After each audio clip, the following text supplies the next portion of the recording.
मराठा चळवळ आणि संभाजी ब्रिगेड जमलेल्या लोकांपैकी बराचसा भाग अशिक्षित किंवा बेरोजगार असतो.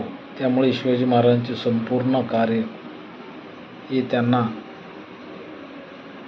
समजू शकत नाही. इथे आपण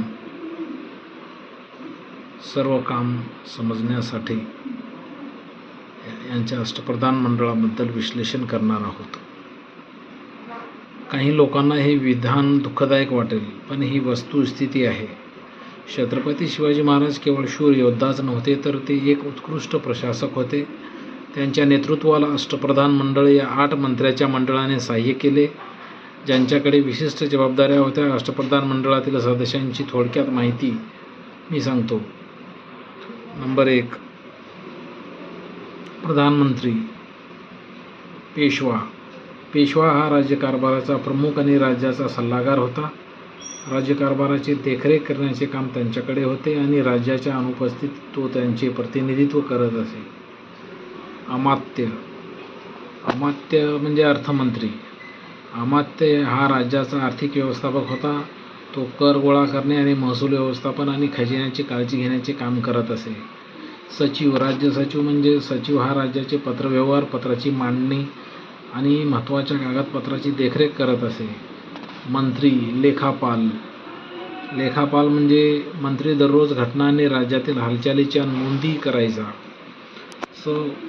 हे जे आहेत हे सिस्टमॅटिक आणि योग्य पद्धतीने शिवाजी महाराजांनी आखून दिलेले काम होते, त्यामुळे त्यांचे काम चालायचे.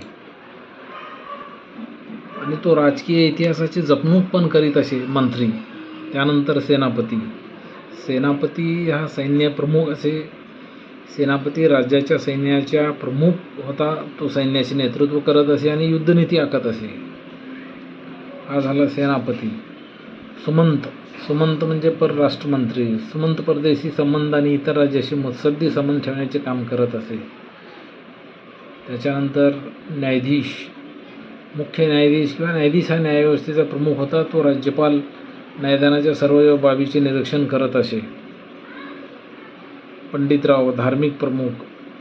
पंडितराव धार्मिक बाबीची काळजी घेत असे. मंदिरांना आणि धार्मिक संस्थांना देणग्या देणे व नैतिकता राखण्याचे कार्य त्यांच्या अखत्यारीत होते. तर त्या काळामध्ये सुद्धा त्यांनी न्यायाधीश, पंडितराव आणि एक गोष्ट म्हणजे नैतिकता ह्या गोष्टीवर भर दिलेला आहे. आजकाल नैतिकता ही आढळून येत नाही कुठेच. आणि शिवाजी महाराजांच्या आर्थिक धोरणांची उदाहरणे अनेक आहेत. त्यामध्ये राज्याची आर्थिक स्थिरता राखण्यासाठी अनेक नाविन्यपूर्ण आर्थिक धोरणे राबवली. त्यापैकी एक 4 तुम्हाला सांगणार आहे. चौथ आणि सरदेशमुखी. शिवाजी महाराजांनी चौथ म्हणजे जमिनीवरील महसुलाच्या 1/4 कर आणि जमीन महसूल प्रणाली. शिवाजी महाराजांनी एक कार्यक्षम जमीन महसूल प्रणाली स्थापन केली, जिथे शेतकऱ्यांना योग्य कर आकारला गेला आणि महसूल गोळा करण्यातील भ्रष्टाचार कमी झाला. त्यांनी शेतकऱ्यांना प्रोत्साहन दिले, ज्यामुळे राज्याच्या महसुलात वाढ झाली. मुघल प्रदेशावर हल्ले. शिवाजी महाराजांनी श्रीमंत मुघल प्रदेशावर आणि बंदरावर हल्ले करून भरपूर संपत्ती मिळवली. या संपत्तीचा वापर त्यांनी सैन्य मोहीम आणि खजिना बळकट करण्यासाठी केला. व्यापार महामार्गावर नियंत्रण. पश्चिम किनारपट्टीवरील महत्त्वाच्या बंदरावर किनारपट्टीवर नियंत्रण ठेवून महाराजांनी व्यापारी आणि व्यावसायिकांकडून राज्याच्या महसुलात सातत्यपूर्ण वाढ केली. ह्या गोष्टी शिवाजी महाराजांच्या अष्टप्रधान मंडळाकडून शिकणे आहेत. या गोष्टी शिवाजी महाराजांच्या आर्थिक नियोजनाचे आहेत. नुसते मराठा चळवळ करून उपयोग नाही, या गोष्टीचा अंमल करणे फार महत्त्वाचे आहे. धन्यवाद. जय शिवाजी, जय मराठा.